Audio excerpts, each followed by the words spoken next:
Hello everyone, આજે આપણે બનાવીશું દૂધીનો હલવો.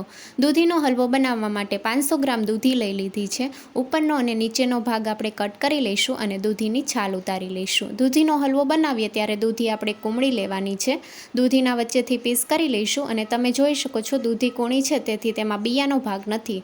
હવે આ રીતની ખમણી લઈ લેવાની છે અને દૂધીનું છીણ તૈયાર કરી લેવાનું છે. દૂધીનું છીણ બધું આપણે તૈયાર કરી લીધું છે અને દૂધીમાં પાણીનો ભાગ વધારે હોય છે, એટલે દૂધીમાંથી આપણે પાણીનો ભાગ અલગ કરી લઈશું. દૂધીના છીણને થોડું પ્રેસ કરીને જેટલું પાણી હોય એટલું દૂર કરી લઈશું. દૂધીનું છીણ તૈયાર થઈ ગયું છે. હવે પેનમાં 1 ચમચી ઘી ઉમેરશું. ઘી ગરમ થાય એટલે કાજુ અને બદામ ઉમેરીને સાતળી લઈશું. 2 ચમચી દ્રાક્ષ ઉમેરીને સાતળી લઈશું. ડ્રાયફ્રૂટ સતળાઈ ગયા છે, એક પ્લેટમાં કાઢી લઈશું. હવે 1 ચમચી ઘી ઉમેરશું. ઘી ગરમ થાય એટલે દૂધીનું છીણ ઉમેરવાનું છે.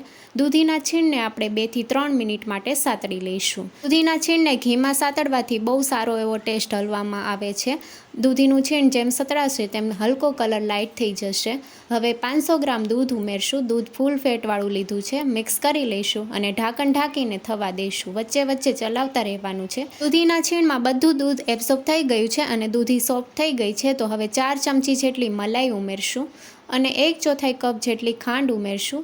ચપટી ફૂડ કલર ઉમેરીને મિક્સ કરી લઈશું. ખાંડ જેમ કૂક થશે તેમ હલવો ઘટ થતો જશે. હવે શેકેલા ડ્રાયફ્રૂટ ઉમેરશું. ફ્લેવર માટે એલચી પાવડર ઉમેરીને મિક્સ કરી લઈશું. હલવામાંથી ઘી છૂટું પડે ત્યાં સુધી થવા દઈશું. દૂધીના હલવામાંથી ઘી છૂટું પડવા લાગ્યું છે. ગેસની ફ્લેમ બંધ કરી દઈશું. હલવાને સર્વિંગ પ્લેટમાં સર્વ કરીશું. Thank you for watching.